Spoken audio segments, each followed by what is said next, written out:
राम राम दोस्तों। आज की जो वीडियो है वो सवारी के विषय में, और जिन लोगों पे या जिन बच्चों पे सवारी आती है या दूत आते हैं या पितृ आते हैं, तो क्या उन्हें गुरु धारण करने ज़रूरी होते हैं या नहीं होते हैं, उस विषय में ये वीडियो मैं आपको बना रहा हूँ। तो सबसे पहले तो यह जानना बहुत ज़रूरी होता है कि सवारी क्या होती है, किस पे आती है, किस पे नहीं आती है। तो सवारी जो होती है ये एक प्रकार की शक्ति होती है,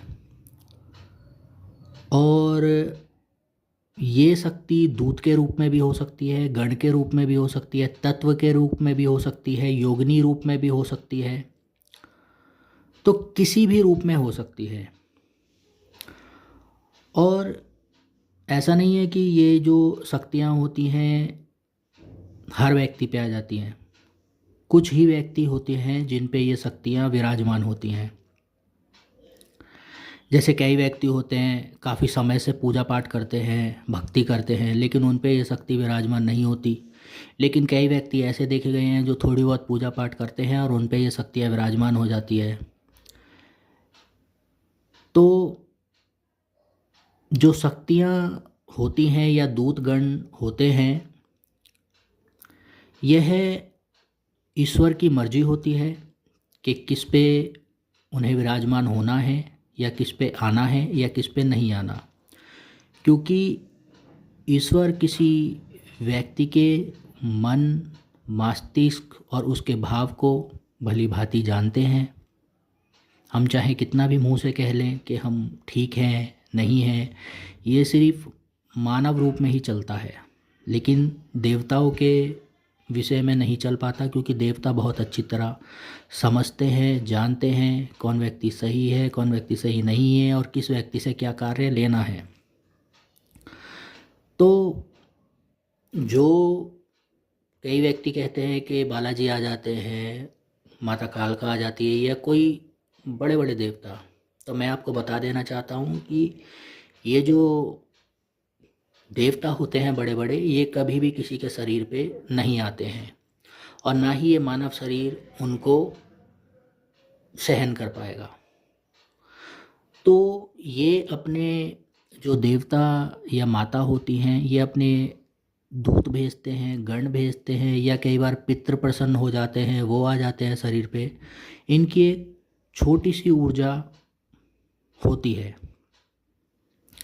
तो ये जो सवारी रूप में होती है, कई बच्चे जो होते हैं सर हिलाने लगते हैं, या कई ताकत आ जाती है और वो एकदम ध्यान रूप में बैठ जाते हैं या किसी व्यक्ति के विषय में बताने लगते हैं। तो ये होती है सवारी आना या शक्ति आना। अब ये शक्ति आती कैसे है, कैसे नहीं आती, मैंने आपको पहले ही बताया कि ये तो सब ईश्वर के ऊपर है। और कई बार ऐसा भी होता है कि जैसे किसी के पीढ़ी में कोई भगत है, वो भगत चल रहे हैं और भगत पे कोई दूत आते थे या पितर आते थे, तो उन्होंने वो शक्ति अपने किसी शिष्य को दे दी या अपने किसी बालक को दे दी।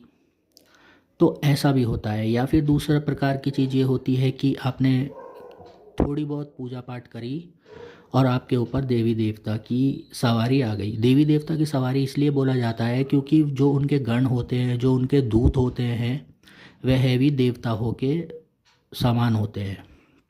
हम उन्हें देवता ही मानते हैं, सब लोग उन्हें देवता ही मानते हैं, क्योंकि सारा जो भी कार्यभार होता है देवताओं द्वारा वो उन दूतों गणों को दिया जाता है।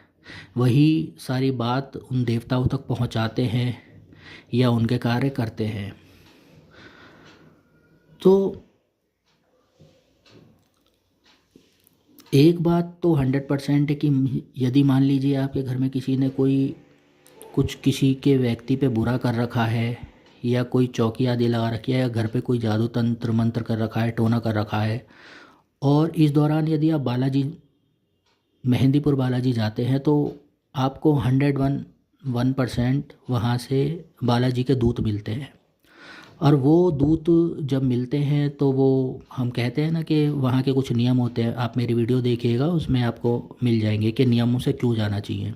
क्योंकि वो जो दूत होते हैं वो मिलते हैं, वो आपके घर का देखते हैं क्या चल रहा है, किसने क्या किया है क्या नहीं किया, और फिर वो आने के बाद आपके घर में कुछ समय के लिए रुकते हैं। यदि आप नियमों से चलते हैं तो वो काफ़ी समय तक रुकते हैं और आपके संकट या तो दूध ही काट देते हैं, या अगर आपने नियम नहीं करे तो वो दूध वापस चले जाते हैं और बालाजी तक आपकी बात पहुंचा देते हैं। तो ऐसा भी होता है।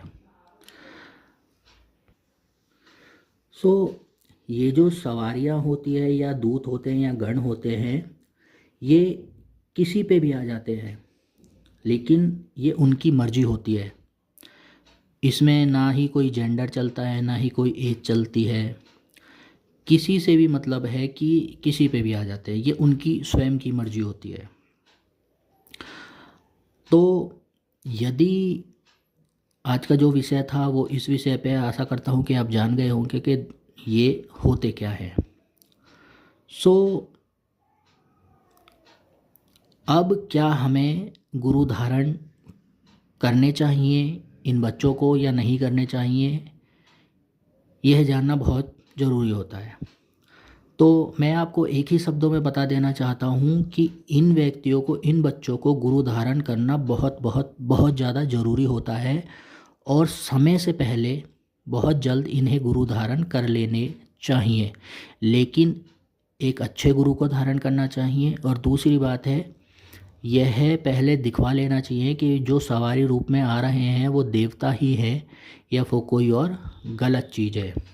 सो ये जो गुरु धारण है ये क्यों करने चाहिए, किस लिए होते हैं, इनसे क्या लाभ होते हैं।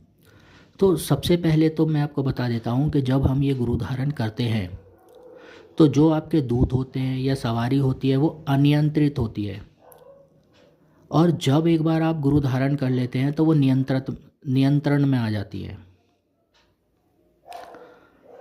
और जब तक आपने गुरु धारण नहीं किया होता आप इधर उधर भागते रहते हैं, आपको कभी कोई तकलीफ़ होती है, कभी कोई तकलीफ़ होती है, कभी कोई तकलीफ़ होती है, इस प्रकार की आपको तकलीफ़ होती है। सो एक और इसका गुरु धारण का फ़ायदा यह भी होता है कि कोई आपकी सवारी जो दूत रूप में आ रही है या पितृ रूप में आ रही है, या वह कोई उतार नहीं सकता यदि आपने गुरु धारण कर लिए हैं तो। और जब गुरु धारण आप कर लेते हो तो आपका जो सवारी है या आपका जो मस्तिष्क है वो नियंत्रण में हो जाता है और एक दिशा में हो जाता है और भक्ति मार्ग में आगे बढ़ने लगता है। आपका मस्तिष्क बहुत अच्छे से काम करने लगता है। जो पहले इधर उधर भागता था, दिमाग इधर उधर चलता था, वो बिल्कुल एकदम सही रूप में आ जाता है। और मैं आपको एक बात और कहना चाहूँगा कि गुरु धारण करने के बाद आपको किसी और गद्दी या चौकी पे नहीं जाना चाहिए, क्योंकि फिर आपको परेशानी हो सकती है, समस्या हो सकती है और बहुत सारी दिक्कतें हो सकती हैं। एक फ़ायदा और होता है गुरु धारण करने का कि अब ये तो सवारी पे डिपेंड करता है कि वैसे तो मोस्टली जो ये जिन बच्चों पे सवारी आती है वो जन कल्याण का काम करवाती हैं और आपका ध्यान बिल्कुल केंद्रित हो जाता है। तो ये गुरु धारण के बाद चीज़ें होने लगती है। और जब आप गुरु धारण कर लेते हैं तो आप पूछा भी दे सकते हो, झाड़ा भी लगा सकते हो और गद्दी भी लगा सकते हो, लेकिन बिना गद्दी के या बिना गुरु के आप ना तो किसी को पूछा दें, ना झाड़ा लगाएं, ना ही गद्दी लगाएं। अन्यथा जो लोगों के संकट आप काटोगे या जिसको भी आप पूछा दोगे वो सारे संकट आपके पीछे पड़ जाएंगे। और जो ये आपकी शक्तियाँ होती हैं, जो आप पे सवारी रूप में आ रही होती हैं, ये एक गुरु मांगती ही है या फिर गद्दी मांगती है या फिर शुद्ध होना चाहती हैं। तो इनका मतलब सिर्फ यही होता है कि आप गुरु धारण कीजिए। और गुरु धारण से एक फ़ायदा यह भी बहुत ज़्यादा होता है कि मान लीजिए ये कलयुग का समय है और जो गंदी शक्तियाँ होती है, जो गंदी चीज़ें होती हैं वो एक नहीं होती, वो अनेक होती हैं, वो बहुत सारी होती हैं। लेकिन आपके पास जो शक्ति आ रही है, जो दूत आ रहे हैं, जो गण आ रहे हैं, वो सिर्फ किंचित एक ही होती है। लेकिन शक्तियाँ उनकी कम नहीं होती, बहुत होती है। लेकिन फिर भी आप खुद सोचो कि आपकी जो एक शक्ति है और सामने से जो 50, 100, 1000 शक्ति है, तो कहीं ना कहीं तो आपको दिक्कत होगी। इसीलिए बिना गुरु के आपको दिक्कत होती है। जब आप गुरु धारण करते हैं तो इससे होता क्या है, जो गुरु की शक्ति है वो आपके साथ लग जाती है, और फिर जो आपके गुरु के गुरु की शक्ति है वो आपके साथ लग जाती है, और गुरु के गुरु की शक्ति है वो आपके साथ लग जाती है। तो आप ऐसा मान सकते हो कि जब आप गुरु धारण कर लेते हो तो एक बहुत बड़ा ग्रुप, एक बहुत बड़ी शक्ति आपके साथ हो जाती है। और फिर जो गलत शक्ति होती है, जो सामने गलत शक्तियाँ होती हैं, यदि सामने वो मान लो अब 1000 आ गए, तो आपके पीछे भी एक बहुत बड़ा संगठन होता है, एक ग्रुप होता है, और फिर उन्हें शक्तियों को वहाँ से हटना पड़ता है सामने से। तो इसलिए कहा जाता है कि गुरु धारण करना बहुत ज़्यादा ज़रूरी है, और यह ज़रूरी होता है। और ऐसा नहीं है कि आप हर जगह के लिए गुरु माना गया है, लेकिन गुरु जो है वो आप जल्द से जल्द धारण कर लें। और गुरु आप अपने मस्तिष्क में ध्यान रखें कि गुरु उन्हें ही यदि आपके ऊपर सवारी आ रही है, गण आ रहे हैं, दूत आ रहे हैं, तो गुरु सिर्फ उन्हें ही बनाना चाहिए आपको जो इससे संबंधित हो, जिनके ऊपर गण आते हो, दूत आते हो, जो जन कल्याण का काम करते हो, क्योंकि वह इस बारे में आपको ज़्यादा बता पाएंगे। शक्तियों को कैसे चलाना है ये बता पाएंगे, भोग प्रसाद कब क्या देना है ये बता पाएंगे, यदि आप कहीं फंस गए तो आपको निकलना कैसे है वो आपको बताएंगे, और आपकी शक्तियाँ भी उस प्रकार अपने आप भी कार्य करने लगती है। तो एक ही शब्द में मैं आपको बता देना चाहता हूँ कि गुरु धारण करना बहुत ज़्यादा ज़रूरी होता है। तो आज की वीडियो में बस इतना ही। आशा करता हूँ कि आपको ये जानकारी अच्छी लगे, और ये जो जानकारियाँ हैं ये हम कोई ऐसे नहीं देते, हम गुरु के माध्यम से देते हैं। गुरु हमें बताते हैं, या जो हमें अनुभव होते हैं उनसे हम आपको बताते हैं।